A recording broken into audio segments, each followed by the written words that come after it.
오늘 본문 6장 1절에 보면 승승장구하던 예루살렘 교회에 심각한 문제가 발생했습니다. 그때 제자가 더 많아졌는데를 보면 5장에서 6장 사이는 꽤 시간이 흐른 것 같아요.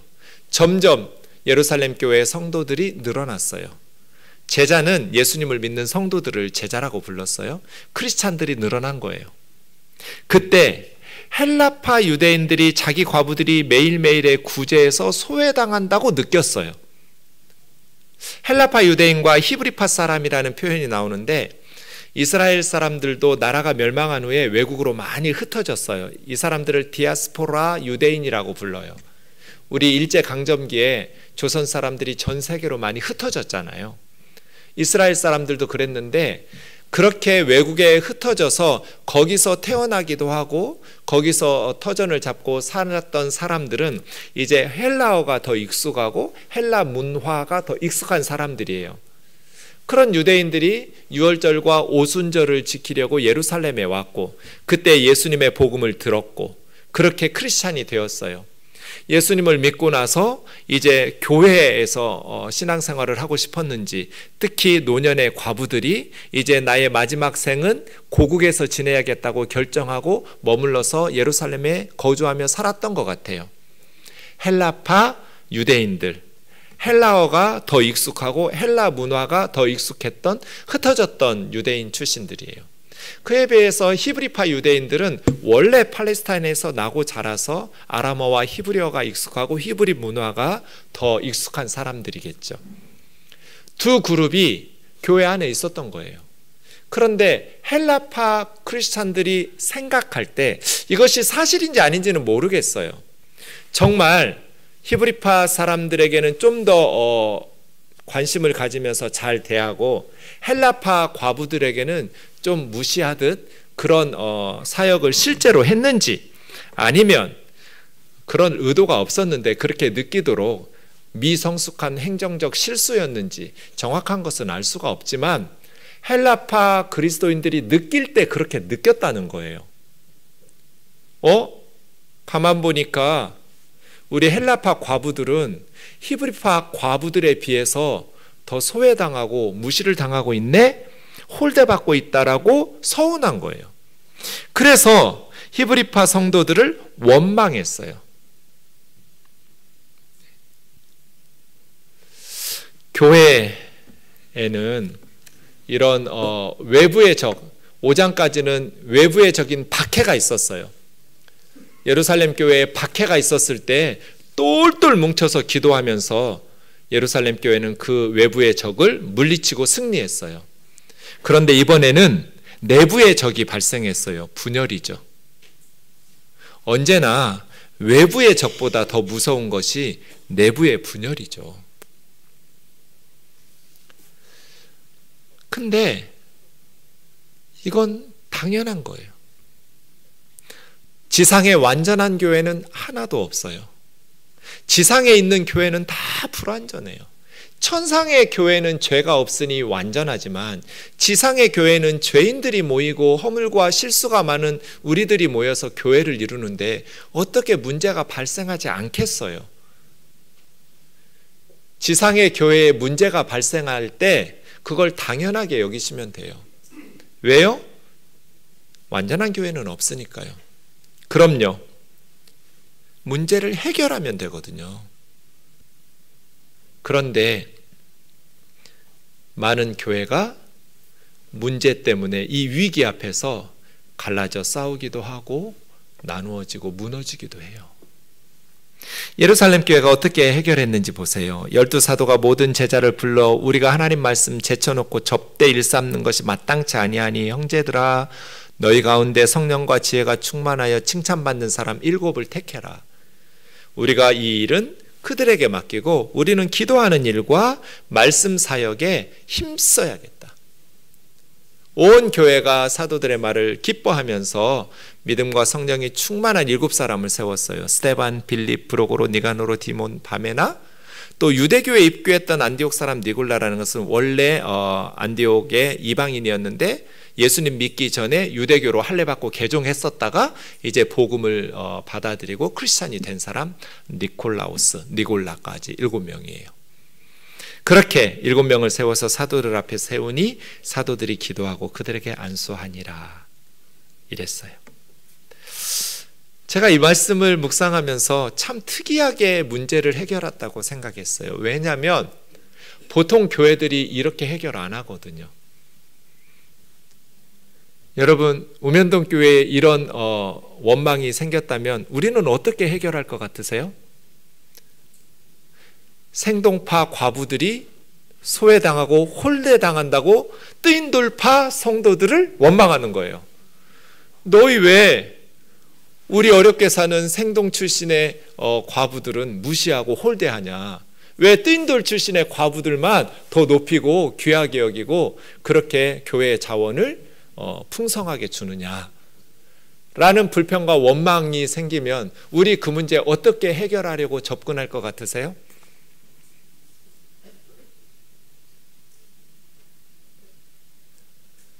잘못된 접근이 두 가지가 있는데 예루살렘 교회는 이 두 가지를 하지 않았어요. 예루살렘 교회가 하지 않은 것, 어디 감히 사도들에게 이런 식으로 권위를 내세우면서 불만을 잠재우려고 하지 않았어요. 이런 교회들이 너무 많아요. 근데 어디 감히 주의 종에게 하면서 권위를 내세워서 불평을 잠재우려고 해요. 예루살렘 교회는 그렇게 하지 않았어요. 보통의 권위도 아니잖아요. 예수님께서 직접 임명하신 사도적 권위잖아요. 그런데 사도들은 자신들의 권위를 내세워서 불평과 불만을 잠재우려고 하지 않았어요. 그렇게 하면 교회는 무너져요. 부패해서. 두 번째는 기도해 보자고 하지 않았어요. 보통은 자, 우리 기도합시다. 영적인 문제는 영적으로 해결해야 됩니다. 그렇게 하지 않았어요. 상식적으로 해결해야 될 문제를 영적으로 해결한다고 하면서 더 복잡하게 만들어요. 지금 헬라파 과부들이 구제해서 배제당하고 있다는 거잖아요. 그렇게 서운해서 원망이 생긴 거잖아요. 그러면 그렇게 서운하지 않도록 상식적으로 해결하면 될 거를 뭘 신령하게 영적으로 기도해서 뭘 해결하겠다는 거예요. 물론 기도해야죠. 영적인 일과 육적인 것은 둘로 나뉘어져 있는 게 아니에요. 하나로 연결되어 있어요. 그래서 기도합시다 하면서 문제를 외면하거나 회피하지 않았어요. 그냥 덮고 가려고 하지 않았다는 거예요.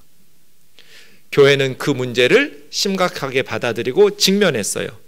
그리고 예루살렘 교회가 한 것이 있어요. 4개예요. 하지 않은 게 있고요. 한 것이 있어요. 근데 보통 이렇게 예루살렘 교회처럼 문제 해결을 잘 안 해요. 이렇게 하면 간단하거든요.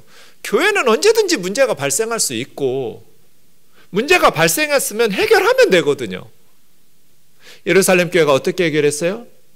4가지 특징이 있는데 첫 번째는 교인 총회를 열었어요. 두 번째는 사도들이 자신들의 허물을 고백했어요. 우리가 잘못했다고. 세 번째는 단순히 구제 문제를 해결하기 위해서 미시적으로 접근하지 않고 근본적인 해결책을 제시했어요. 똑같은 사안들이 계속 발생할 수 있었거든요. 그리고 네 번째는 임직식을 검소하게 했어요. 이런 4가지 특징들을 우리가 배워야 돼요. 하나씩 살펴보겠습니다. 첫 번째입니다. 12사도가 모든 제자를 불러서 히브리파끼리 모이고 헬라파끼리 모여서 자기 세력을 키워서 서로 싸우려고 하지 않았어요. 그랬다면 예루살렘 교회는 둘로 쪼개졌을 거예요. 사도들은 모든 제자들을 불러 모았어요. 히브리파도 모으고 헬라파도 모으고 자기들끼리 당회 열고 운영위원회 열어서 밀실에서 해결하려고 하지 않았어요. 불평이 많은 사람들 불려다가 설득하려고 하지도 않았어요. 그냥 모든 성도들을 다 불러 모았어요. 교인 총회예요. 이것이 첫 번째예요. 두 번째는 우리가 하나님 말씀 제쳐놓고 접대를 일삼았기 때문에 이런 문제가 발생했다고 판단했어요. 교회에 문제가 생기면 누구 잘못이에요? 담임 목사 잘못이죠. 담임 목사가 설교를 잘 못하고 목회를 잘 못하니까 교회가 문제 생기는 거예요. 모든 공동체에 문제가 발생하면 탑 리더가 가장 큰 책임이에요. 예루살렘 교회에 문제가 발생했어요. 불평하는 헬라파 사람들 때문이에요? 그렇게 소외되게 오해사게 행동했던 히브리파 사람들 때문이에요? 사도들은 그들의 잘잘못을 따지지 않았어요. 우리가 잘못했다고. 이것이 리더예요. 그러면 교회는 시끄럽게 싸우지 않아요.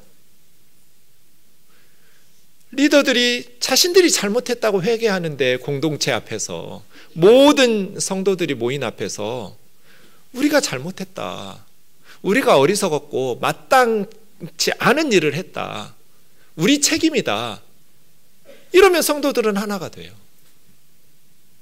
근데 리더들이 자기의 책임을 회피하고 남 탓을 하기 시작하면 교회는 서로 둘로 나뉘어서 싸우게 돼요. 예루살렘 교회 문제 해결을 어떻게 했어요? 우리 잘못이라고 사도들이 고백을 했어요. 우리 때문이라고. 그럼 성도들은 하나가 되거든요. 여러분은 창문과 거울을 어떤 때 보는지를 생각해 보세요. 가정도 마찬가지죠. 남편 이삭이 큰아들 에서만 축복하겠다고 불러가지고 사냥 좀 해오라는 소리를 아내인 리브가가 들었어요. 보통 아내 같으면 어떻게 하겠어요? 남편 이삭을 설득하려고 하겠죠. 여보, 애들이 많은 것도 아니고 딸랑 둘인데 쌍둥이 에서가 사냥해 오면 그거 맛있게 내가 요리해서 당신 드릴 테니까 동생 야곱도 함께 축복해 주세요. 이렇게 설득하려고 하지 않을까요? 보통의 집 같으면? 근데 리브가가 어떻게 했어요? 남편을 속이고, 남편 눈이 안 보이고 어두우니까 둘째 야곱에게 형 에서의 옷을 입히고 염소 털을 몸에다가 붙이고 에서인 척 해가지고 금방 들통날 텐데 에서 사냥해서 돌아오면, 알면서도 남편을 속이는 방식을 했죠. 죄진 거예요. 잘못된 방법이에요. 그런데 리브가가 왜 이렇게 남편 이삭에게 했을까요? 보통 집 같으면 그 소식을 들었으면 남편을 설득하려고 할 텐데, 야곱도 축복해 주라고 남편에게 들어가서 이야기할 것 같은데 남편과 큰아들을 속여버렸어요. 왜요? 남편은 자기 말을 들어주지 않을 테니까. 내가 말해도 씨알도 안 맥힐 테니까. 그래서 속여버린 거잖아요. 교회에 문제가 발생해요. 교회에 문제 제기를 해요. 교회에 대한 애정이 없으면 문제 제기도 안 해요. 관심이 없으니까요. 우리 교회 이거 문제예요, 목사님, 이렇게 말하는 것은 교회가 하나님 기뻐하시는 바른 교회로 세워지기를 원하는 애정이 있기 때문이에요. 그렇게 문제 제기했을 때 어디서 감히 사도들에게, 주의 종에게 하면서 사람들을 신천지 아니냐고 의심하고 사탄의 앞잡이 노릇한다고 정죄하고 교회를 허물어뜨린다고 비난하고 왕따를 시켜요. 그래서예요. 예루살렘 교회 사도들은 어디서 감히 사도들에게 이런 권위로 불평을 잠재우려고 하지 않았어요. 우리 잘못이라고. 그 다음 세 번째, 근본적으로 해결했어요. 형제들아, 너희 가운데서 성령과 지혜가 충만하고 교우들과 세상 사람들에게 칭찬을 받는 사람 7명을 택하라고. 그래야 비슷한 문제들이 반복되지 않을 거잖아요. 헬라파 사람들에게 더 많은 과부들에게 자원을 쏟아부은 이런 식으로 해결하려고 하지 않았어요. 근본적인 문제 해결의 방법을 선택했어요. 그래서 그 사역은 그 7명에게 맡기고 구제 사역은 맡기고 우리는 기도하는 일과 말씀 사역에 힘쓰겠다고. 그랬더니 온 무리가 기뻐했어요. 네. 문제의 근본적인 해결을 도모해야 돼요. 온 무리들이 기뻐하면서 믿음과 성령이 충만한 7명을 선택했어요. 그런데 이 7명의 이름이 다 헬라어 이름이에요. 그래서 어떤 성경학자들은 다 헬라파 유대인이었다라고 말하기도 하고, 또 존 스타트 같은 다른 많은 성경학자들은 이름은 헬라파이지만 그 시대에는 유대식 이름과 헬라식 이름을 동시에 가진 성도들이 많았기 때문에 사울이라는 유대식 이름과 바울이라는 헬라식 이름을 사도 바울도 동시에 가지고 있었잖아요. 그래서 이 이름이 헬라식 이름이라고 해서 이 사람들이 다 헬라파 유대인이라고 단정적으로 말할 수는 없다. 아마 양쪽에서 대표들을 섞어서 세웠을 가능성도 높다. 이렇게 말하는 성경학자들도 많습니다. 정확한 건 우리는 알지는 못해요. 어쨌든 이름은 다 헬라식이에요. 그렇게 7명을 사도들 앞에 선택해서 데려다 줬어요. 사도들이 자기가 원하는 사람 임명하지 않았어요. 우리가 기도해보고 찍을게, 선택해 줄게 이러지 않았어요. 성도들에게 칭찬받는 사람, 믿음과 성령과 지혜가 충만한 사람 7을 선택하라고. 그랬더니 온 교회가 기뻐하면서 7명을 선택했어요. 그랬더니 사도들이 기도하고 안수하고 임직식을 끝냈어요. 왜 우리는 초대교회를 본받자, 초대교회로 돌아가자라고 외치면서 이런 모습을 벤치마킹하지 않는지 모르겠어요. 왜 아직도 교회에서 임직식을 하면 그렇게 크고 화려하고 많은 자원과 헌금을 사용해야 되는지 이해할 수가 없어요. 그냥 기도하고 안수하고 끝내면 되잖아요. 정리해 봅시다. 교회에 심각한 문제가 발생했어요. 자칫 예루살렘 교회가 히브리파와 헬라파로 둘로 싸울 판이에요. 그리고 둘로 쪼개지고 갈라질 수도 있었어요. 전도가 되겠어요? 예수 믿으라고 전도하면 안 믿는 사람들이 야 니네 싸우고 둘로 교회가 갈라졌다며? 니들이나 똑바로 살아. 서로 사랑하라고 말하면서 원수까지 사랑하라고 말하면서 이렇게 하지 않았어요. 이러기 위해서 예루살렘 교회는 어떻게 했어요? 권위를 가지고 불평을 잠재우려 하지 않았고, 영적인 문제는 영적으로 해결한다고 하면서 기도하자고 하지 않았어요. 모든 성도들이 교인 총회를 열어서 리더들이 내 잘못이라고 고백했어요. 그러면서 근본적인 해결책을 제시하고 7명의 성령과 지혜와 믿음이 충만한 칭찬받는 집사님들을 세워놓으니까 교회가 더 부흥하게 되었어요. 오늘 본문에서 우리가 주의해야 될 것 한 가지 더 있어요. 자칫 사도들이 했던 기도와 말씀 사역이 구제 사역보다 더 중요하게 여길 수 있어요. 기도와 말씀 사역이 더 중요하니까 사도들이 이걸 하고 구제 사역은 집사들이 했다. 오늘 본문은 그런 암시가 없어요. 말씀 사역이 구제 사역보다 더 중요하다고 말하지 않았어요. 각각 사명이 다른 것뿐이에요. 구제 사역을 위해서도 믿음과 성령과 지혜가 충만한 사람을 뽑았어요.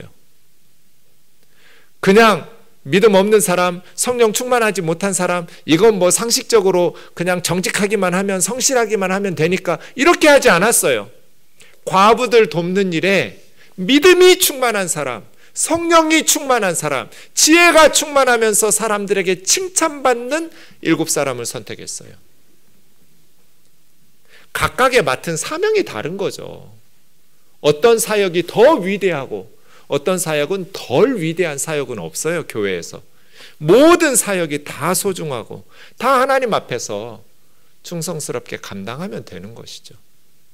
여러분에게 하나님께서 맡겨주신 사명을 더 충성스럽게 감당해야죠. 문제는 말씀 사역을 감당하는 자들이 다른 행사나 구제 사역에 시간을 많이 쏟아내면 말씀의 깊이를 더해갈 수가 없어요. 제가 교회 행사나 구제 사역에 많은 시간들을 쏟아내면 말씀 연구할 시간이 없잖아요. 그래서 제가 우리 전도사님들이나 목회자들 청빙하고 인터뷰할 때 꼭 이 질문을 던져요. 여러분이 우면동교회 온다면 우리 교회에 와서 해야 될 가장 중요한 사역이 뭐냐고, 가장 중요한 일을 하나만 말해보라고. 대부분은 저에게 맡겨주신 주일학교 부서를 잘 인도하고 우리 어린이들, 학생들, 청년들 잘 양육하는 거라고 대답해요. 그럼 제가 땡 그래요. 그거 매우 중요하지만 가장 중요하진 않아요. 어떤 분들은 담임 목사님의 목회 철학을 잘 받들어서 목회 열심히 하겠습니다 그래요. 그럼 저는 무조건 떨어뜨려요. 인터뷰할 때부터 담임 목사 눈치 보는 사람을 어디다 써먹겠어요? 정답은 뭘까요? 우리 전도사님들, 목사님들이 우리 교회 와서 해야 될 가장 중요한 일이 뭘까요? 공부하는 거예요. 당신 공부하는 게 제일 중요하다고. 성도들은 목회자의 영적 수준을 뛰어넘을 수 없어요. 그 목회자의 설교를 들으면서 우리 아이들이 신앙생활 하는데 어떻게 전도사님을 뛰어넘겠어요? 우리 아이들이 양질의 말씀을 듣고 하나님 앞에서 바른 신앙생활을 하려면 말씀을 전하는 목회자들이 말씀의 깊이가 더해져야 돼요. 사도들이 얘기했던 건 그거예요. 하나님께서 우리에게 맡겨주신 사명은 기도하면서 말씀 사역을 하는 건데 거기에 시간을 쏟고 정성을 쏟아야 될 우리들이 과부들 구제 사역의 자원과 시간들을 많이 쏟아내니까 말씀의 사역에 깊이가 없고 말씀을 들으면서 교회가 회개하고 하나 되고 말씀의 은혜를 받지 못하니까 교회가 삐그덕거리는 거거든요. 교회는 문제는 늘 발생해요. 지상의 교회는 완전한 교회가 없으니까요. 하지만 말씀을 들을 때 우리가 성령으로 감화되고 우리의 심령이 새로워지고 주님 앞에서 회개하고 그러면 교회 문제들은 저절로 해결이 되거든요. 그런데 사도들이 말씀 제껴놓고 다른 사역에 집중하니까 교회에 문제 해결이 안 되는 거거든요. 각각의 사명이 달랐을 뿐이에요. 7절에 보시면 그렇게 위기를 해결하고 나니까 하나님의 말씀이 점점 더 왕성해졌어요. 사탄의 공격이 있었는데 위기였어요. 그런데 예루살렘 교회는 그 위기를 교회를 더 견고하게 세우는 기회로 삼았어요. 지난 한 주간 우리 선배 장로님, 권사님, 집사님들에게 편지를 쓰면서 감사한 마음도 크고 스스로 다짐도 하게 되었습니다. 이렇게 눈물과 땀을 흘려서 교회를 우리 후배들에게 물려주셨는데 정말 목회 잘해야겠다. 우리 우면동교회를 하나님 기뻐하시는 교회로 만들어서 우리 후배들에게 물려줘야겠다. 그래서 우리 선배들이 내 인생이 헛되게 살지는 않았구나, 내가 헛된 인생을 살지 않았다라고 주님 앞에 감사하다고 기도하고 고백할 수 있는 그런 후배가 되어야겠다. 이것이 효도다. 이것이 후배들의 책임이다. 우리 우면동교회가 많은 문제들이 발생할 수 있지만 오늘 주신 말씀의 원리들을 잘 기억하면서 하나님 기뻐하시는 교회로 세워서 우리 후배들에게 물려줄 수 있기를, 그래서 우리 선배 믿음의 선배들이 내가 헛되게 신앙생활 하지는 않았구나, 내 인생이 헛되지는 않았다라고 하나님 앞에 감사할 수 있는 그러한 교회로 세워가기를 주의 이름으로 축원합니다.